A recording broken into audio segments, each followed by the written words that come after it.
சங்கடகர சதுர்த்தி என்றால் என்ன? அதன் சிறப்பு என்ன? அதனால் கிடைக்கும் நற்பலன்கள் என்ன என்பதை பற்றி இப்பொழுது நாம் பார்க்கலாம். சங்கடகர சதுர்த்தி பிள்ளையாருக்கான நாள், விநாயகருக்கான நாள். சங்கடகர சதுர்த்தி என்பது ஒவ்வொரு மாதமும் வரும் தேய்பிறையிலிருந்து 4வது நாள் சதுர்த்தி திதி. விநாயக பெருமானுக்காக அர்ப்பணிக்கப்பட்ட ஒரு புனித நாள்.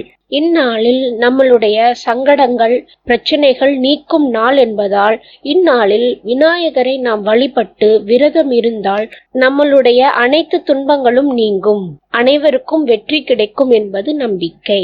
சங்கடகர சதுர்த்தி என்றால் என்ன?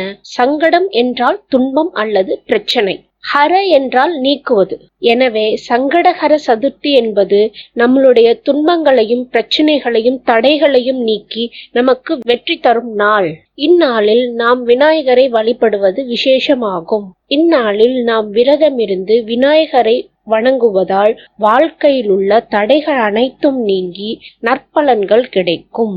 விநாயக பெருமானுக்கு அருகம்புல் சாற்றி நாம் வழிபடுவது மிகவும் விசேஷம்.